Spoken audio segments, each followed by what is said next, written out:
শুরু করতে যাচ্ছে অষ্টম শ্রেণীর 2.2 6 এবং 7 নম্বর অঙ্ক। 6 নম্বর অঙ্কে আমাদের যেটা আছে, কোন শহরের বর্তমান জনসংখ্যা 64 লক্ষ। শহরের জনসংখ্যা বৃদ্ধির হার প্রতি হাজারে 25 জন। 2 বছর পরে ওই শহরের জনসংখ্যা কত হবে? তো যদি জনসংখ্যার অঙ্ক থাকে, জনসংখ্যা কিন্তু চক্রবৃদ্ধি মূলধনের সূত্র প্রযোজ্য, কারণ জনসংখ্যা চক্রবৃদ্ধি মুনাফার মতো কি হয়, বৃদ্ধি পায়। অর্থাৎ এক মানুষ থেকে আরেক মানুষ, আরেক মানুষ থেকে আরেক মানুষ, এভাবে আমাদের জনসংখ্যা প্রতিনিয়ত কি থাকে, বাড়তেই থাকে। তো এখানে যদি কোনো শহরের জনসংখ্যা 64 লক্ষ দেওয়া আছে, এইটাকে আমরা পি দ্বারা প্রকাশ করতে পারবো। 6 নম্বর অঙ্ক লিখি, জনসংখ্যা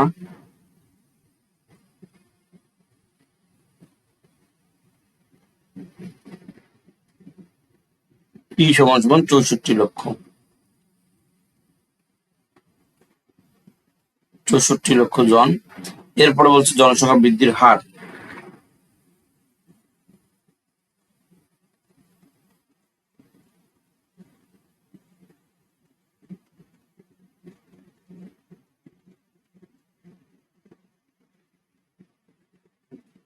হার প্রতি হাজারে 25 জন। তো 25কে আমরা 1000 দিয়ে ভাগ করব প্রথমে। এটা হচ্ছে প্রতি হাজারে। এরপরে যেটা হবে, আমাদের যেহেতু হারকে 100% দিয়ে গুণ করতে হয়, সেই জন্য আমরা এটাকে 100% দিয়ে গুণ করে দেব। তাহলে আমাদের আনসার আসে 2.5%। এখন এই 2.5কে আমরা জানি পার্সেন্টেজ থাকলে কিন্তু এটাকে আবার 100 দিয়ে ভাগ করতে হয়। 2.5কে 100 দিয়ে ভাগ যদি করি, তাহলে 0.025, এটা হবে আমাদের উত্তর। জনসংখ্যা বৃদ্ধির হার গেল। এরপরে হচ্ছে 2 বছর পরে ওই শহরের জনসংখ্যা কত হবে। সময়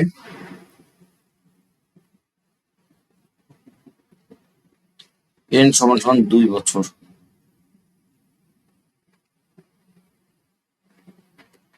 তাহলে আমরা জানি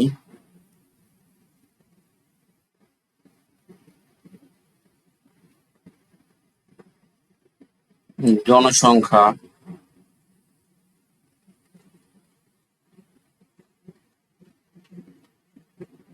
বৃদ্ধির ক্ষেত্রে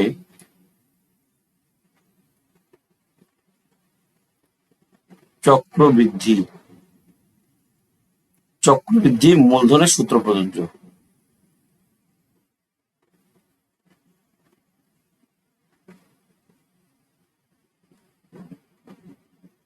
এটা লিখতে হবে তোমাদেরকে, যে জনসংখ্যা বৃদ্ধির ক্ষেত্রে চক্রবৃদ্ধি মূলধনের সূত্র প্রযোজ্য। তো চক্রবৃদ্ধি মূলধনের সূত্র যেটা আছে, সেটা হচ্ছে সি সমান পি ইন্টু 1 যোগ আর পাওয়ার n। পি এর মান হচ্ছে 64 লক্ষ, 1 যোগ আর এর মান 0.025, n এর মান হচ্ছে 2। তো আমরা কি করব, প্রথমে 64 লক্ষ তো লিখবই। এই দুটো যদি আমরা যোগ করি, তাহলে কত হয়, 1.025 পাওয়ার হচ্ছে 2। তো 1.025কে আমি যদি 2 দিয়ে গুণ করি, অর্থাৎ পাওয়ার 2 দিই, তাহলে আমাদের ক্যালকুলেটরে কত আসবে, 1.025 গুণন 1.025। তো তোমরা হচ্ছে প্রথমে এটা ক্যালকুলেটরে কাজ করে নিবা। এটা করার পরে আমি ক্যালকুলেটরে করতেছি, এর সঙ্গে 64 লক্ষ গুণ করে দিবা।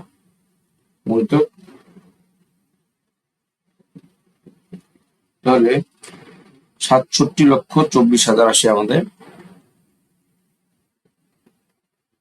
67,24,000। তাহলে আমরা বলতে পারি জনসংখ্যা হচ্ছে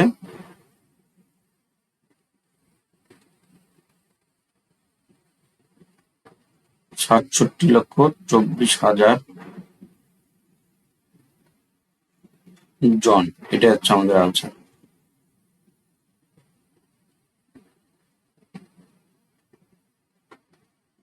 6 নম্বর শেষ। 7 নম্বর, এক ব্যক্তি একটি ঋণদান সংস্থা থেকে 8% চক্রবৃদ্ধি মুনাফায় 5,000 টাকা ঋণ নিছে। তাহলে ওই যে 8% চক্রবৃদ্ধি মুনাফায় 5,000 টাকা ঋণ নিচ্ছে, যদি কেউ ঋণ নেয় এই ঋণটাকেও মূলধন হিসাবে ধরে নিতে হয়। তো ঋণ হচ্ছে এক ধরনের ঋণ মূলধন। এখন প্রতি বছর সে কি করে 2,000 টাকা করে পরিশোধ করে। তো এইভাবে সে প্রথমবার টাকা দিচ্ছে, আবার দ্বিতীয়বারও টাকা দিচ্ছে, কারণ এখানে লেখা আছে দ্বিতীয় কিস্তি পরিশোধের পর আর কত টাকা ঋণ থাকবে। তো ওই যে ব্যক্তিটা ঋণদান সংস্থা থেকে 8% চক্রবৃদ্ধি মুনাফায় 5,000 টাকা যে ঋণ নিছে, এই টাকাটা চক্রবৃদ্ধি মুনাফায় লেখা থাকলেও আমাকে প্রথমে চক্রবৃদ্ধি মূলধন বের করে নিতে হবে। এই 8%-এর চক্রবৃদ্ধি মূলধন আমরা বের করব, কিন্তু এখানে সময় কত হবে, প্রতি বছর টাকা তিনি পরিশোধ করেন, তাহলে এখানে সময় কিন্তু 1 বছর হবে। তাহলে আমরা লিখি এখানে মুনাফার হার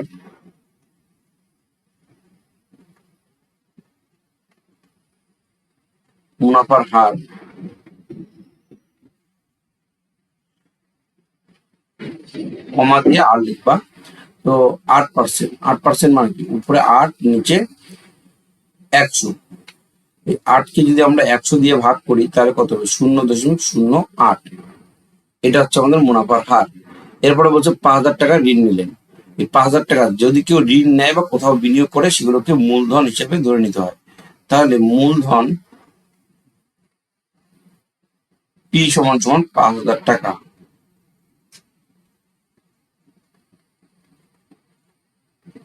এরপরে কি বলছে, মূলধন 5,000 টাকা, প্রতি বছর শেষে তিনি 2,000 টাকা করে পরিশোধ করেন। তো সময় হচ্ছে আমাদের প্রতি বছর, মানে সময় হচ্ছে 1 বছর।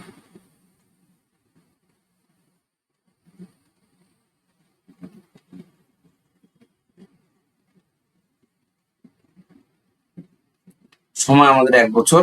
তাহলে এখন আমরা চক্রবৃদ্ধি মূলধন বের করব।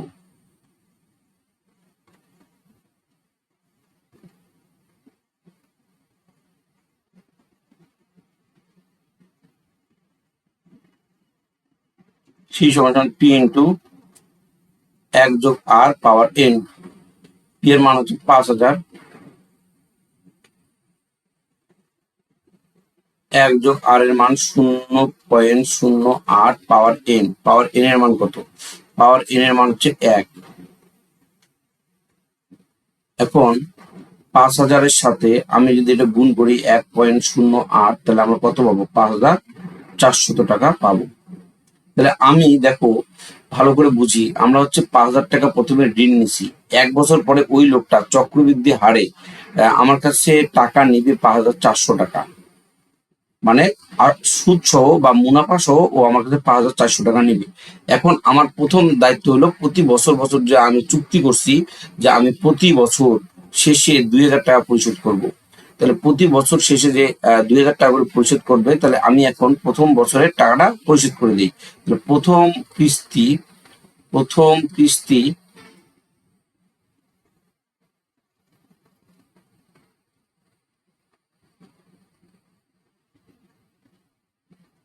পরিশোধের পর থাকে 5,400 বিয়োগ 5,000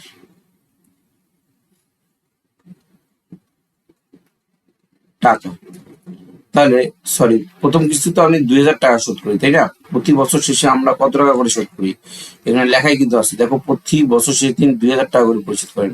কত টাকা করে পরিশোধ করেন, 2,000। তাহলে আমাদের প্রথম কিস্তি 2,000 টাকা মাইনাস করবো আমরা। তাহলে 2,000 টাকা যদি মাইনাস করি তাহলে আমাদের টাকা থাকছে 3,400 টাকা। এখন আমি ওনাকে 2,000 টাকা পরিশোধ করে দিলাম, উনি আমার কাছে 3,400 টাকা পাবে। এখন উনি কিন্তু কি করবে, এই 3,400 টাকা উপর আবার চক্রবৃদ্ধি হারে কি করবে, সুদ বসাবে বা মুনাফা বসাবে। যে চক্রবৃদ্ধি হারে ওই এই 3,400 টাকা তো নিবেই ওই লোকটা আমার কাছে, আবার এই 3,400 টাকার উপরে আমার কাছে কি নেবে, মুনাফাও নেবে। তো চক্রবৃদ্ধি মূলধনের মধ্যে কি থাকে, চক্রবৃদ্ধির আসল টাকাটাও থাকে এবং মুনাফাটাও থাকে। এই জন্য আমি আবার এইটাকে মূলধন ধরে, এই টাকাটাকে মূলধন ধরে আবার আমরা কি করব, অঙ্কটা সমাধান করব। আবার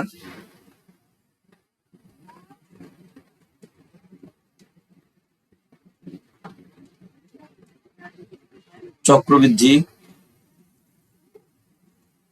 মূলধন সরি, এখানে চক্রবৃদ্ধি মূলধন না, এটা তো আমার শুধু মূলধন। এই টাকাটা কিন্তু শুধু মূলধন। শুধু মূলধন পি সমান সমান 3,400 টাকা। 3,400 টাকা, এটা হচ্ছে মূলধন। এরপরে সময় কিন্তু আমার প্রতি বছর বছর টাকা শোধ করে, সেজন্য সময় এন সমান সমান 1 বছরই হবে।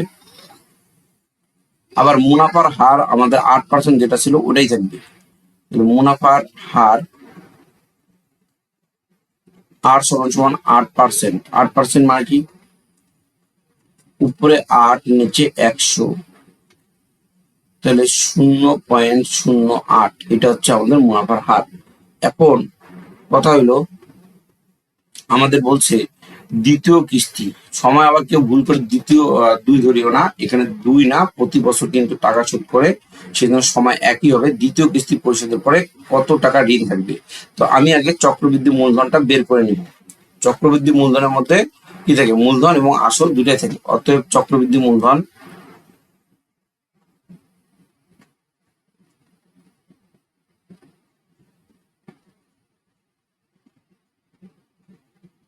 সি সমান সমান পি ইন্টু 1 যোগ আর পাওয়ার কি এন।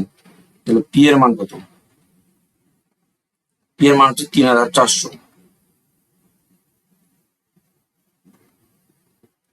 1 যোগ 0.08 পাওয়ার এন। এন এর মান কত? এন এর মান হচ্ছে 1। তো আমরা ক্যালকুলেশন যদি করি, 3,400 গুণন এই দুইটা যোগ করলে কত হবে? 1.08। তাহলে গুণ করে দাও, 3,400 গুণিতক 1.08, 3,672। 3,672 কি টাকা। এই যে 3,672 টাকা উনি আবার আমার কাছে পায়। আমার কাছে পাইতো কত? 1 বছর পরে পাইতো 3,400 টাকা পাইতো। এখন উনি তো এই টাকাটা ফালায় রাখবে না, এই টাকাটার উপর উনি আবার কি করছে? চক্রবৃদ্ধি হারে সুদ ধরছে। যে টাকাটা আমি বের করলাম, এই টাকাটার মধ্যে 3,400 টাকাও আছে, আর উনি যে সুদটা ধরছে ওই সুদের টাকাটাও আছে, মানে মুনাফার টাকাটাও আছে। এইটাকেই বলা হয় চক্রবৃদ্ধি মূলধন। অর্থাৎ চক্রবৃদ্ধি মূলধনের মধ্যে মূলধন এবং মুনাফা দুটাই থাকে। এখন আমি আবার, আমার দায়িত্ব কি? আমি আবার 2,000 টাকা তাকে পরিশোধ করে দেবো। তাহলে দ্বিতীয় কিস্তি দেবো। এবার আগে কিন্তু একটা কিস্তি দিয়েছিলাম, এবার দ্বিতীয় কিস্তি দেবো। দ্বিতীয় কিস্তি পরিশোধের পর থাকে 3,672 বিয়োগ 2,000 টাকা করে প্রতিবার আমরা শোধ করে দেই। তাহলে আমাদের এই টাকাটা পরিশোধ করার পরে তাহলে লোকটা আমার কাছে কত টাকা পাবে? 1,672 টাকা পাবে। তাহলে দ্বিতীয় কিস্তি পরিশোধের পর কত টাকা থাকে? এই টাকাটা থাকে। এই অধ্যায়ের মধ্যে সবচেয়ে ইম্পর্টেন্ট অঙ্ক এই অঙ্কটাই, এবং অনেকে এটা জটিল অঙ্ক মনে করে, আসলে জটিল অঙ্ক না। তোমরা যারা বুঝো নাই আবার বুঝতে পারো। একটা লোক 5,000 টাকা ঋণ নিছে, এই 5,000 টাকা ঋণকে আমি আসল টাকা বা মূলধন হিসাবে ধরে নিছি। তারপরে উনি প্রতি বছর 2,000 টাকা করে সুদ করে, এন এর মান আমি 1 ধরে নিছি। মুনাফার হার হচ্ছে 8%, এটা তোমরা জানো। 8% কে আমরা যদি ক্যালকুলেশন করি 0.08 হয়। তারপরে আমি যেহেতু চক্রবৃদ্ধি মুনাফায় নিচে, চক্রবৃদ্ধি মুনাফায় লেখা থাকলে কেউ আবার মনে করবে না যে মুনাফা বের করতে হবে। ব্যাপারটা এরকম না, চক্রবৃদ্ধি মূলধনেই বের করতে হবে। ঠিক আছে, সেই জন্য আমি চক্রবৃদ্ধি মূলধনের সূত্র ফালাই দিয়ে চক্রবৃদ্ধি মূলধন বের করছি 5,000 টাকা। সে আবার নিয়ম অনুযায়ী প্রথম কিস্তি 2,000 টাকা পরিশোধ করছে। এই টাকাটা সে এখন আমাদের পায়। প্রথম কিস্তি 2,000 শোধ করার পর 3,400 পায়। এই 3,400 টাকাটাই পরবর্তী বছর আবার মূলধন হিসেবে কাউন্ট হবে। তো পরবর্তী বছরের মূলধন হচ্ছে 3,400, আর সময় আর মুনাফার আগেরটাই। এবার আমি আবার চক্রবৃদ্ধি মূলধন বের করছি। চক্রবৃদ্ধি মূলধন যখন আমি আবার বের করলাম, এখন এই চক্রবৃদ্ধি মূলধন থেকে আমি কি করছি? দ্বিতীয় কিস্তি আবার 2,000 টাকা তাকে আমি পরিশোধ করে দিচ্ছি। পরিশোধ করে দেওয়ার পরে এই টাকাটা পাবে, অর্থাৎ দ্বিতীয় কিস্তি পরিশোধ করার পরে এই টাকাটা পাবে। আর মনে রাখতে হবে কি, যে আমাদের সময় কত? সময় হচ্ছে 1 বছর। যেহেতু সে প্রতি বছর বছর টাকা শোধ করে, কয়টা কিস্তি দিচ্ছে, 5টা কিস্তি দিচ্ছে, 10টা কিস্তি দিচ্ছে, এগুলো কিন্তু সময় হিসেবে কাউন্ট হবে না। ও কত বছর পর পর টাকা পরিশোধ করে সেটাই হচ্ছে আমাদের সময়। আশা করি বুঝতে পারছো। আজকে এই পর্যন্তই, ধন্যবাদ।